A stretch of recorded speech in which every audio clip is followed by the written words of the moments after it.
Let Paramashiva overflow, manifest the powers in all our third activities.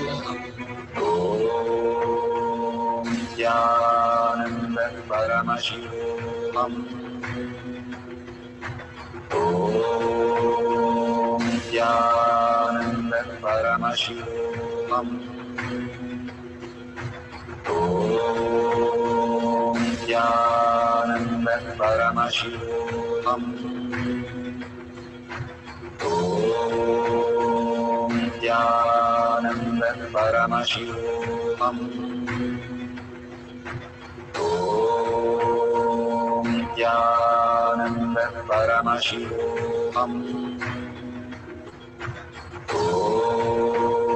Om Jnananda Paramashivam. Om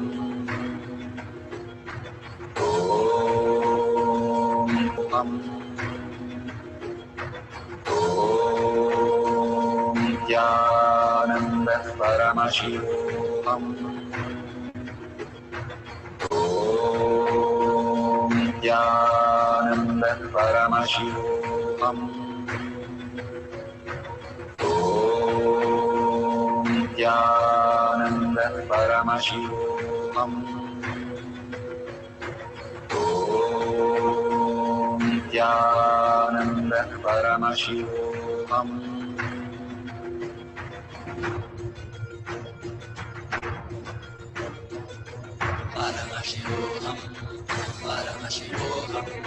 Let Paramashiva's third eye manifest in all our third eyes.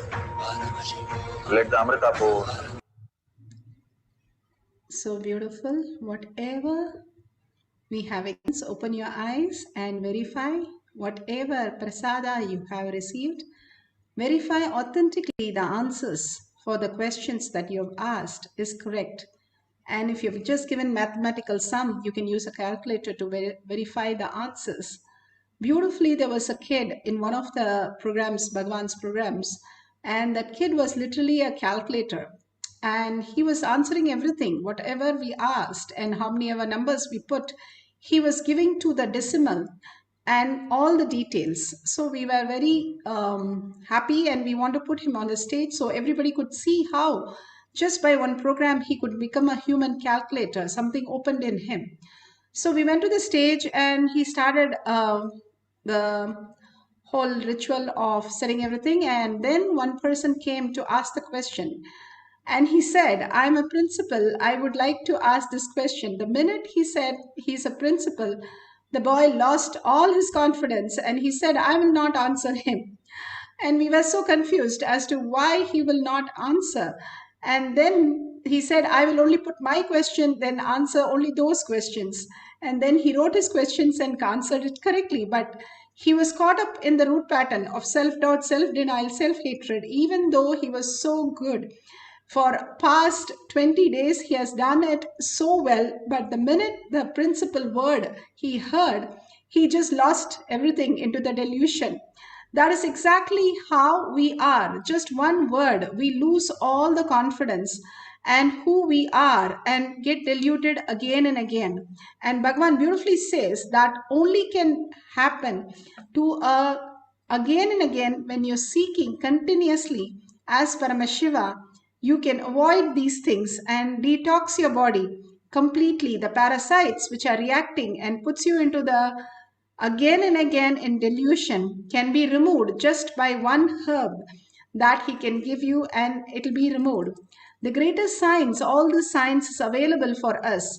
Ramakrishna Paramahamsa, just by one touch, he made Vivekananda experience the higher reality. Even for 3 days, he was having no difference between the food, the action, and what he was understanding. Everything was just vibrating in one frequency. That's all he experienced. And then after 3 days, he understood what is the science of the higher reality. Bhagavan gives us conscious sovereignty as our reality when he prepares us through all this power manifestation. And how we learn to walk and talk, everything takes years. all this fluttering to settle down, it takes few months. And then we start understanding the higher science, how we can manifest consciously our reality. So now we'll have one more cycle and we'll do you can write any more questions from the internet, or you can have a partner and they can give you the questions. This is length dimension. You can simply change anything of any dimension in the length just by understanding this great science. You write the questions and whatever Bhagavan downloads, write it down and you will simply see the answers appearing so clearly and vividly. When the kids, Balasants, were made to sit on the chairs and put them to test, they had to answer some SAT questions, JE questions, all kinds of questions. And they answered 40 to 60%, even though it was not for their age. When we kept a Mensa test for them, simply they were able to write even the question when the page number was given. To that extent, they were able to download. And it was weird questions. And simply they were able to write the answers so perfectly. This science is given by Paramashiva to us because we are in Kailash Courtyard. He has initiated us into the higher science. Let's experience that by connecting to Paramashiva again and again. We have learned how to learn logically through senses. Let's learn how quantumly we can learn the greater science. Let's sit straight with the head, neck and spine in a straight line. Start chanting the Maha Vakya with a deep oneness, melting yourself into the oneness of Paramashiva and vibrating in the higher frequency, catching up the existential reality, the conscious frequency, and experiencing the higher reality and manifesting the powers. Let's start chanting the Maha Vakya. Open up, manifest in all of us.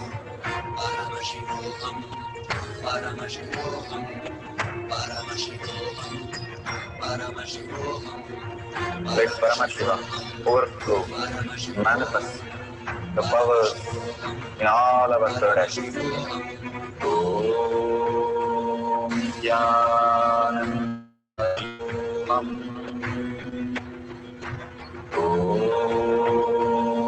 Jnanam Paramashivam Om Jnanam Paramashivam Om Jnanam Paramashivam Om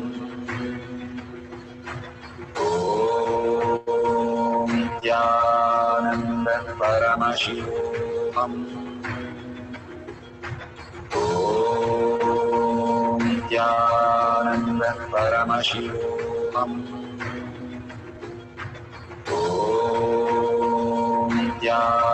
Jnanam Paramashivam Om Jnanam Paramashivam Om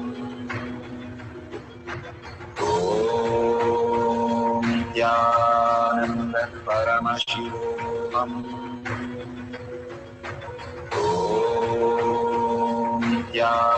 Jnanam Paramashivam Om Jnanam Paramashivam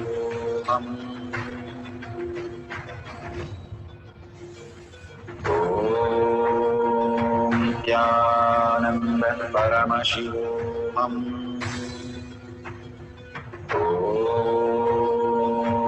Jnanam Paramashivam Om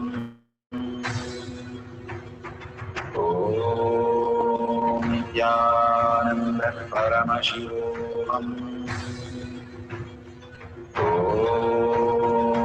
Jnanam Paramashivam Om Jnanam Paramashivam Om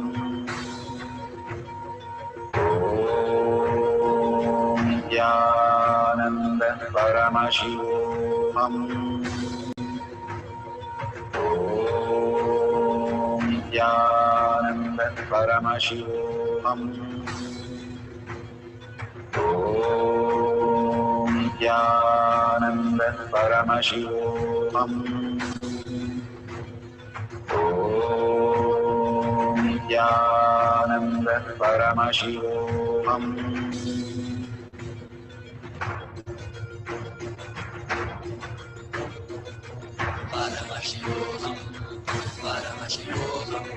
Let Paramashiva's third eye manifest in all our third eyes. Let the Amrita pour, let the Om Nityananda Paramashivam Om Nityananda Paramashivam Om Nityananda Paramashivam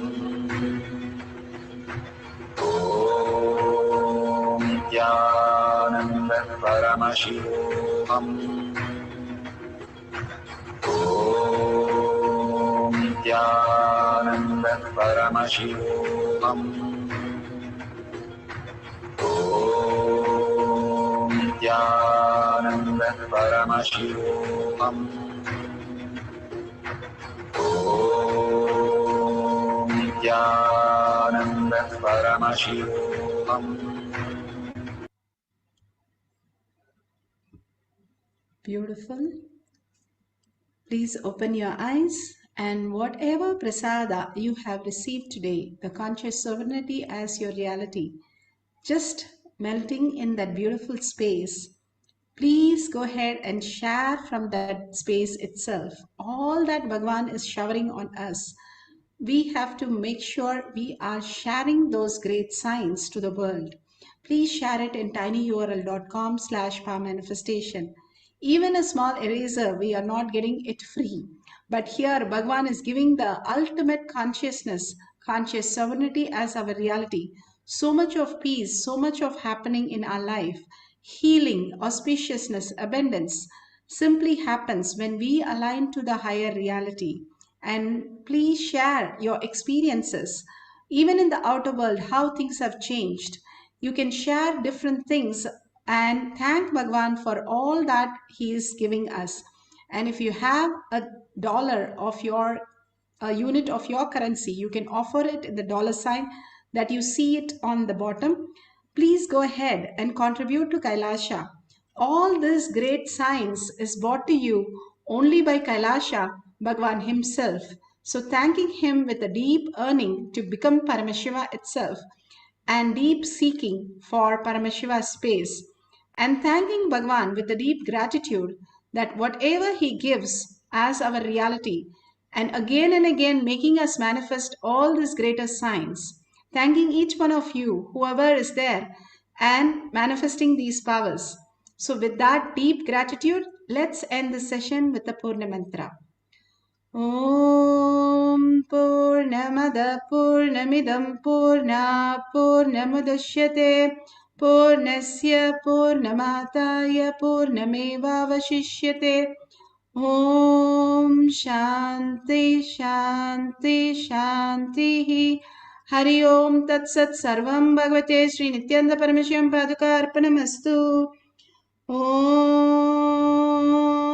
Nityanandam. Thank you so much, and see you in the after next darshan, next satsang in Kailash Kotiyar manifesting past sessions. Thank you, Nityanandam.